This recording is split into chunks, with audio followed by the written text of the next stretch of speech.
नमस्कार सभी को एक बार फिर से स्वागत है एक और नई वीडियो में। और हम वीडियो बना रहे हैं कर्म योग के बारे में।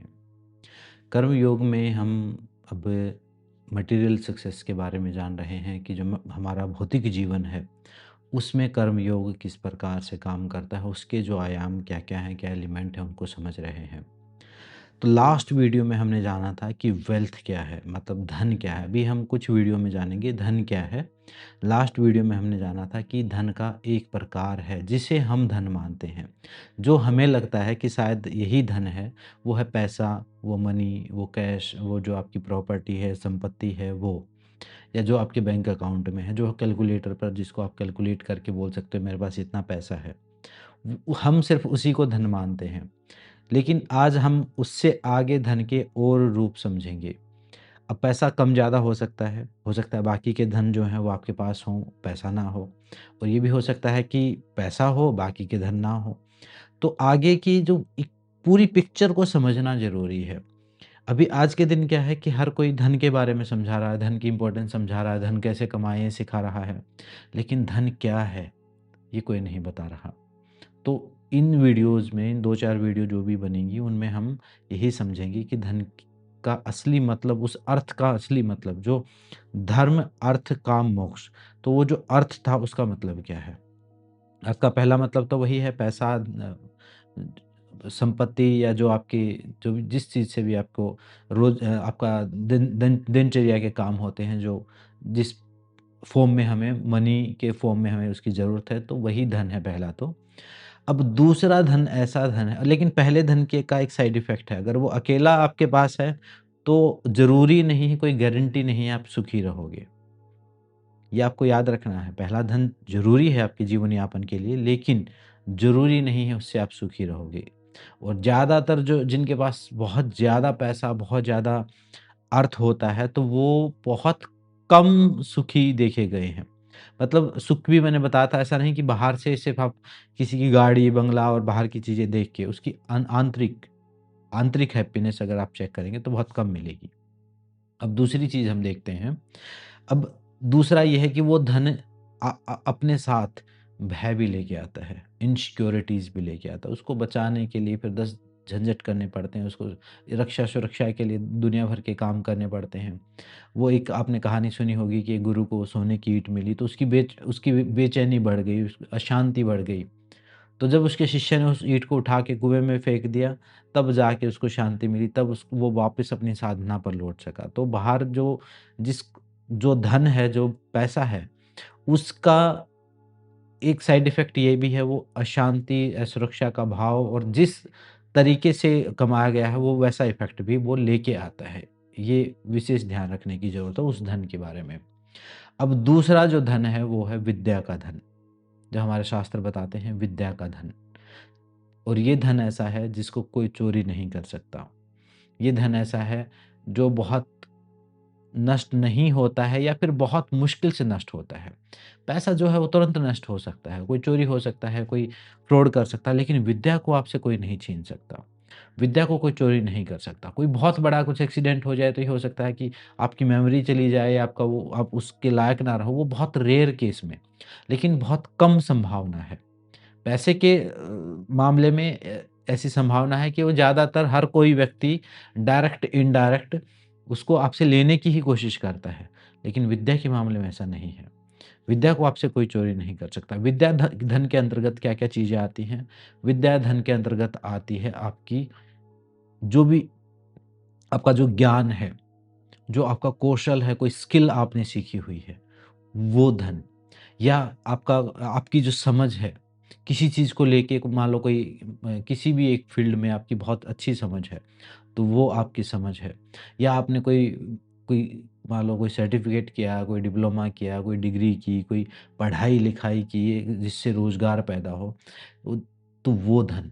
ये विद्या रूपी धन जो है, ये सबसे अमूल्य धन है।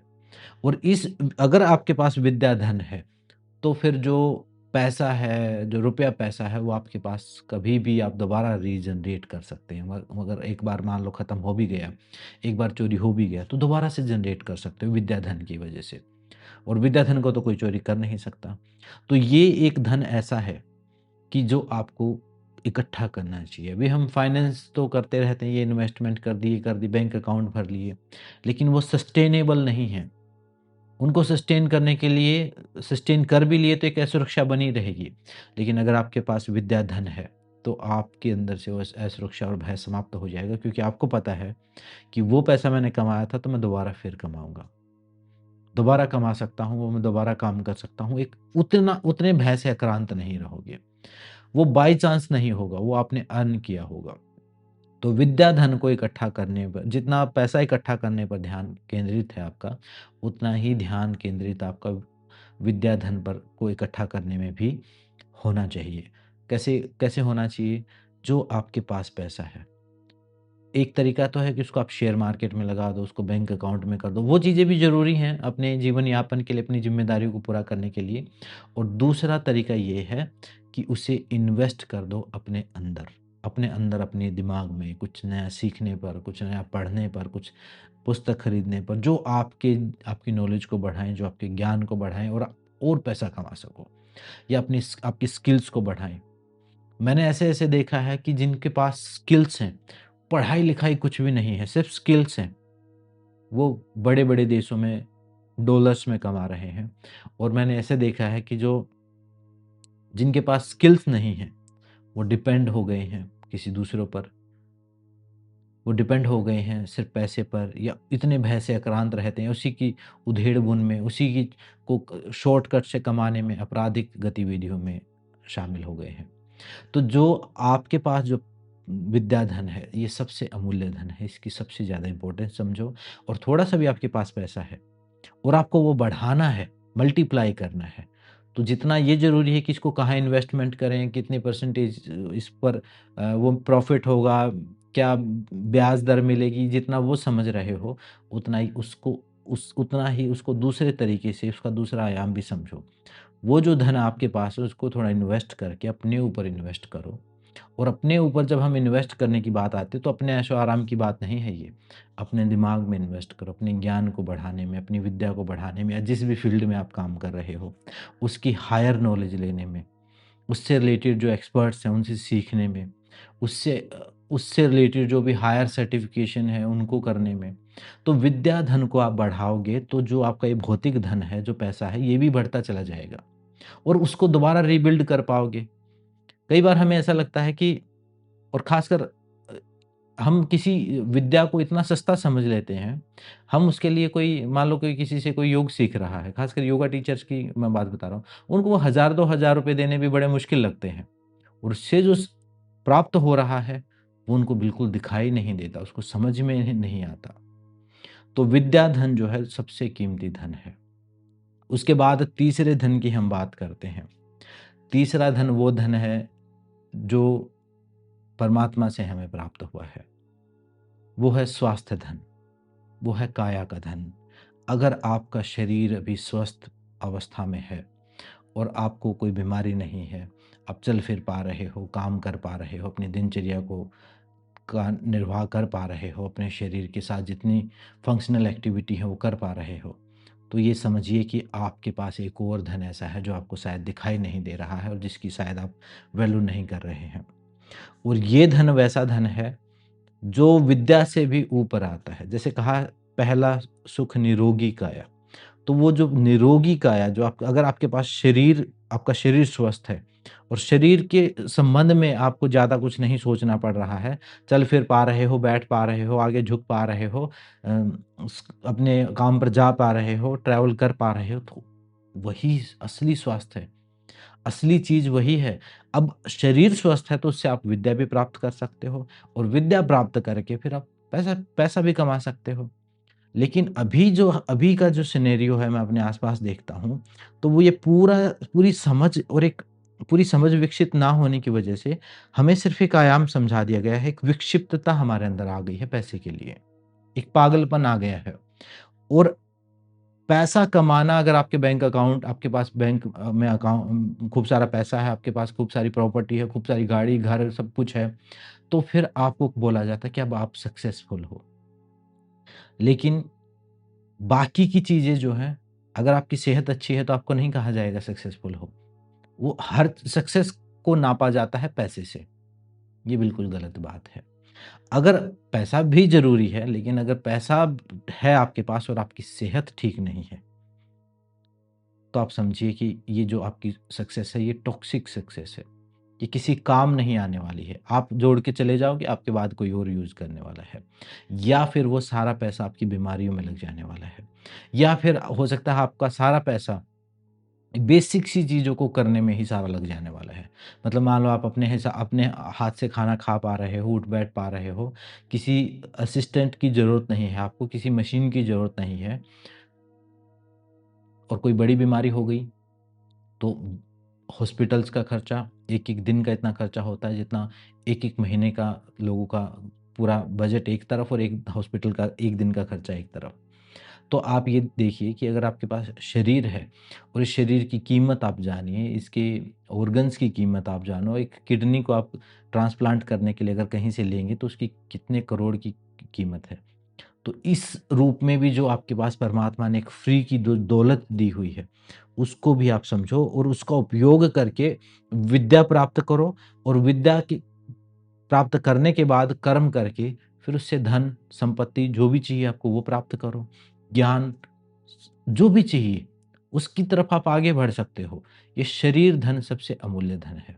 शरीर धन में क्या-क्या चीज़ें आती हैं? आपका भौतिक शरीर, आपका स्वस्थ शरीर, आपके अंदर ऊर्जा, आपके अंदर जो बल है, जो उत्साह है, जो एक काम करने की जो शक्ति है, वो सारी शरीर धन के अंतर्गत आती है। अगर ये ती सारी चीज़ें आपके अंदर ऊर्जा है, मतलब शक्ति भी है, शरीर तो स्वस्थ है ही साथ साथ में शक्ति भी है आप में। आप कर पा रहे हो अपने डेली रूटीन के काम, उतना बल भी है आपके अंदर, तब सही है। इस धन को हम कहीं नहीं काउंट करते हैं। शास्त्रों में और भी बहुत सारे प्रकार के धन बताए हैं, वो हम आगे की वीडियोज़ में डिस्कस करेंगे। तो अभी आपको इस कर्म योग वाली सीरीज़ के बाद अब आप एक चीज़ तो समझना शुरू कर दो कि सिर्फ़ पैसा धन नहीं है। आपकी विद्या, आपका ज्ञान, आपकी जो स्किल्स, आपका जो कौशल है, आपकी जो समझ है किसी फ़ील्ड में, वो मुख्य है, उसी से पैसा आना है और वो भी तब अप्लाई होना जब आपका शरीर स्वस्थ होगा। अगर मान लो आपका शरीर ही स्वस्थ नहीं है, तो क्या विद्या प्राप्त करेंगे? मान लो आपको विद्या प्राप्त हो भी गई, तो उसको अप्लाई कैसे करेंगे? किसी चीज़ के लिए इधर-उधर आना-जाना हुआ, कोई ट्रैवल करना हुआ, वो आप कर ही नहीं पाएँगे। तो ये चीज़ जो है आपको समझनी है।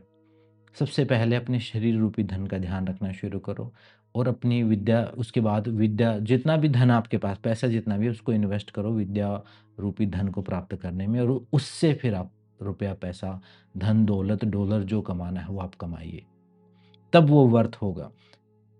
और भी ब बहुत सारे प्रकार के धन हमारे शास्त्रों में बताए हैं। जिस धन को हम धन मानते हो तो 10% भी नहीं है। वो तो 10वाँ हिस्सा है। ज़रूरी है, दिखता है, इंस्टेंट इफ़ेक्ट दिखता है। मान लो आज आपके पास पैसा नहीं तो आप दूध नहीं लेके आ सकते, साग-सब्ज़ी नहीं लेके आ सकते, भोजन नहीं प्राप्त कर पाओगे।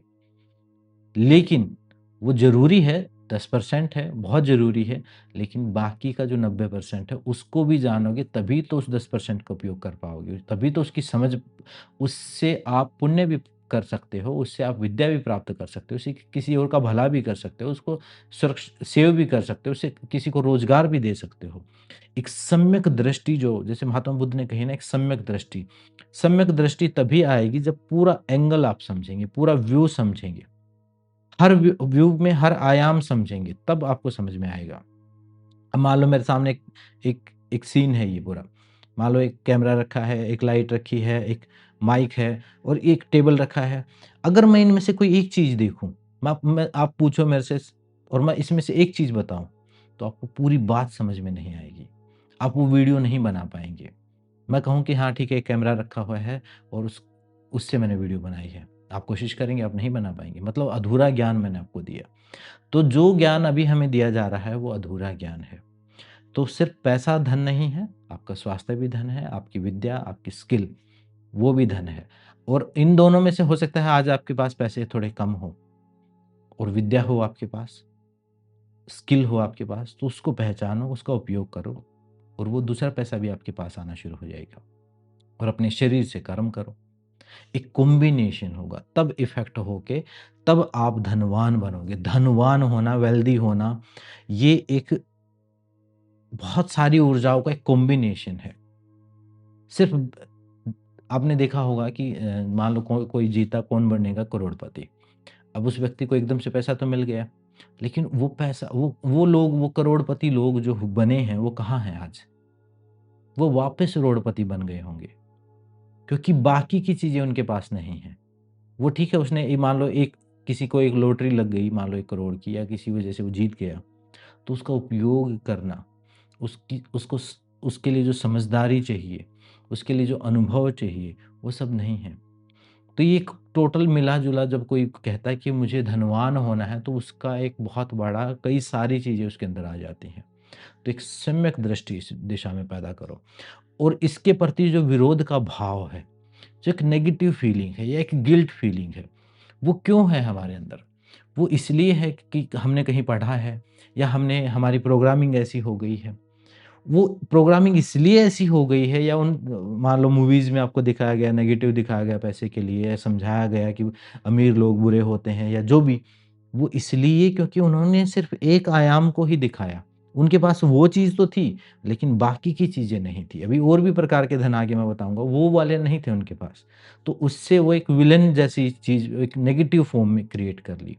अगर आपके पास अकेला पैसा हुआ, समझ नहीं हुई, कौशल नहीं हुआ, शरीर ठीक नहीं हुआ, तो आप भी वैसे ही हो जाने वाले हो। तो धनवान होना है कुछ गलत नहीं है, अमीर होना कुछ गलत नहीं है, लेकिन अमीर होना एक बहुत बड़ी घटना है। उस घटना को पहले पूरी तरह समझ लो, उसके बाद ही फिर उस दिशा में आगे बढ़ो। विक्षिप्त चीज़ को थोड़ा-सा पाठ पढ़ के उसकी तरफ आप भागोगे, तो अंदर से मोटिवेशन आएगा ही नहीं। मान लो वो चीज़ प्राप्त हो भी गई, तो सस्टेनेबल नहीं होगी, सस्टेन नहीं कर पाओगे। तो उसको सस्टेन कैसे किया जाए और कितने प्रकार के और धन होते हैं और क्या-क्या आप किस प्रकार से एक कॉम्बिनेशन अप्लाई करके कैसे अपनी लाइफ में आप अबंडेंस क्रिएट कर सकते हैं, वो आगे की वीडियोज़ में हम जानेंगे। इस वीडियो में इतना ही, मिलते हैं नेक्स्ट वीडियो में। सबका धन्यवाद, सबको नमस्ते।